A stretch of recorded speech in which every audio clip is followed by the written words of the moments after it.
ಎಲ್ಲರಿಗೂ ನಮಸ್ಕಾರ. ನನ್ನ ಹೆಸರು ಮಹೇಶ್ ನಾಯಕ್ ಅಂತ, ಕರ್ನಾಟಕ ಬಂಜಾರ ಮಹೇಶ್ ನಾಯಕ್ ಅಂತ, ಕರ್ನಾಟಕ ಬಂಜಾರ ಬ್ರಿಗೇಡ್ ಸಂಘಟನೆ ರಾಜ್ಯಾಧ್ಯಕ್ಷರು.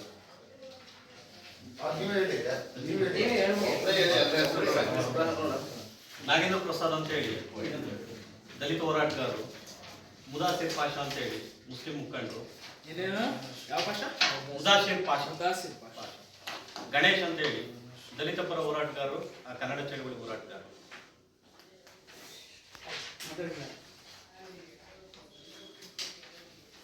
ಏನು ಸರ್, 21/1/2026 ಈ ರಾಜ್ಯದ ಒಬ್ಬ ಉನ್ನತ ಹುದ್ದೆಯ ಅಧಿಕಾರಿ ಇದ್ದಂಥ DGP ರಾಮಚಂದ್ರ ರಾವ್ ಅವರ ಕೆಲವೊಂದು ಮಾಧ್ಯಮಗಳಲ್ಲಿ ಅವರ ಒಂದು ವಿಡಿಯೋ ಮತ್ತು ಒಂದು ಆಡಿಯೋ ಬಿತ್ತರವಾಯ್ತದೆ ಎಲ್ಲ ಕಡೆ.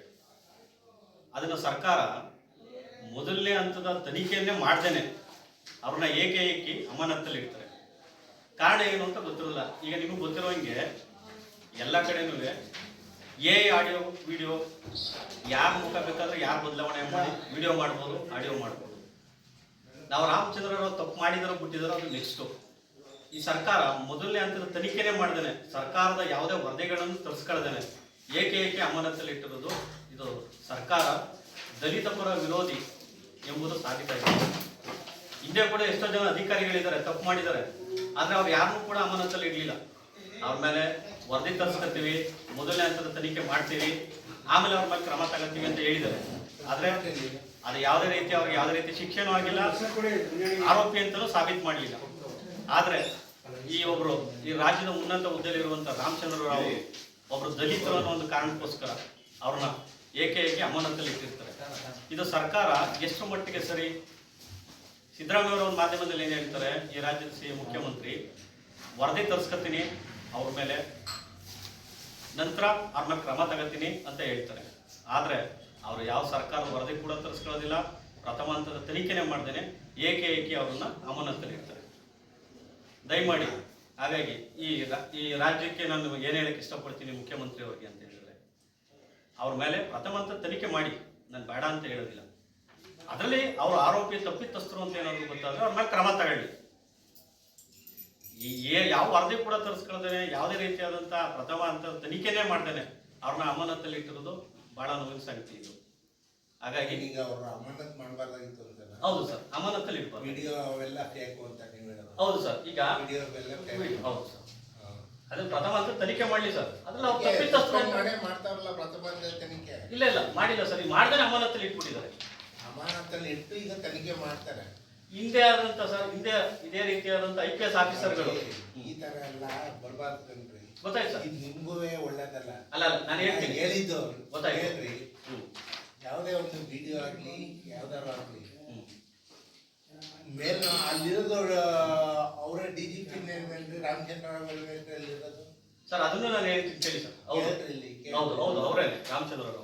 ಮೇಲ್ನೋಟಕ್ಕೆ ಸತ್ಯ ಅಂತ ಕಂಡು ಬಂದಾಗ ಸಸ್ಪೆನ್ಷನ್ ಇಡೋದು ಎಲ್ಲರೂ ಮಾಡ್ತಾರೆ. ಅದು ಸತ್ಯಾಂಶ ಅದು ಅದಾದ್ಮೇಲೆ ಇದು ಮಾಡೋದು ಏನೋ ತನಿಖೆ ಮಾಡೋದು.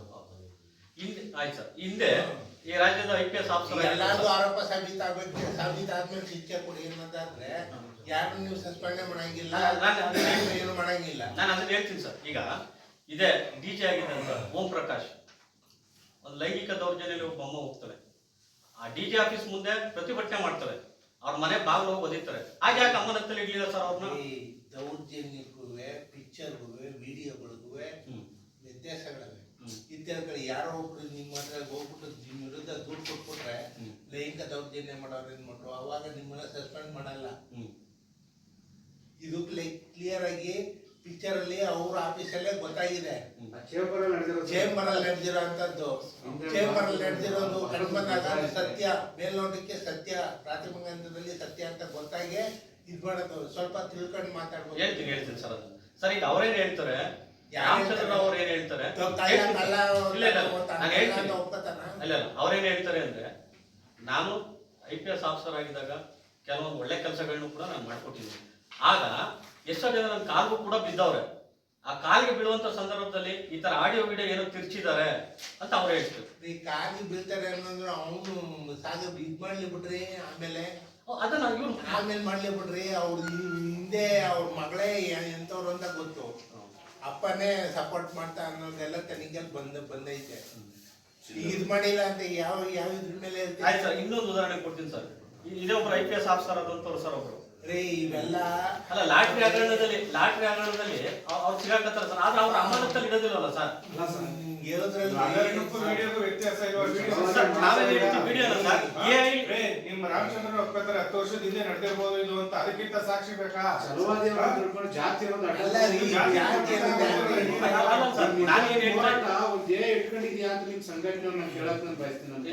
ಅದಕ್ಕೂ ನಾನು ಉತ್ತರ ಕೊಡ್ತೀನಿ ಸರ್. ಈಗ ನಿಮಗೆ ಗೊತ್ತಿರುವಂಗೇನೆ ಸರ್, ಈಗ ಆಡಿಯೋಗಳು ವಿಡಿಯೋಗಳನ್ನ ಯಾವ್ದೇ ರೀತಿ ಬೇಕಾದ್ರೂ ತಿರ್ಚಬಹುದು. ಅದು ಎಷ್ಟೋ ನಿದರ್ಶನಗಳಿವೆ ಅಲ್ವಾ ಸರ್?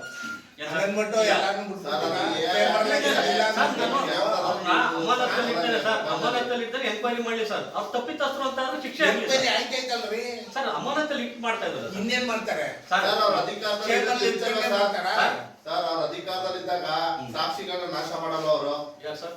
ರಾಮಚಂದ್ರ ಅವರು ಅಧಿಕಾರದಲ್ಲಿದ್ರೆ ಸಾಕ್ಷಿ ನಾಶ ಆಗುತ್ತೋ ಇಲ್ವೋ? ಅಧಿಕಾರದಿಂದ ಅಮಾನತ್ ಮಾಡಿರೋದೇ ಆ ಉದ್ದೇಶಕ್ಕೆ ಸರ್. ಹಿಂದೆ ಬೇರೆ ಅಧಿಕಾರಿಗಳನ್ನ ಅಮಾನತಲ್ಲಿ ಇಟ್ಬಿಟ್ಟು ಮಾಡ್ಬೇಕಾಗಿತ್ತಲ್ವ ಸರ್? ಅದು ಅವರನ್ನು ಬಿಟ್ಬಿಟ್ಟಿದ್ದಾರೆ.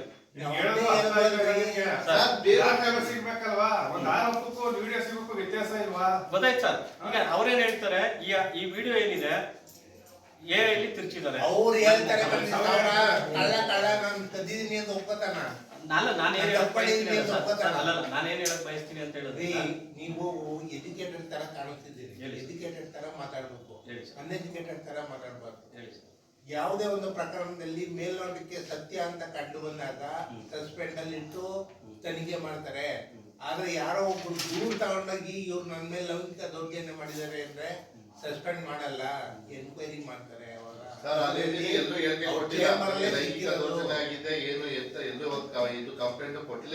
ಯಾರು ಕಂಪ್ಲೇಂಟ್ ಕೊಟ್ಟಿಲ್ಲ.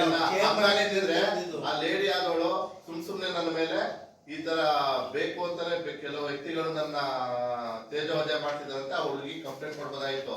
ಆ ಲೇಡಿ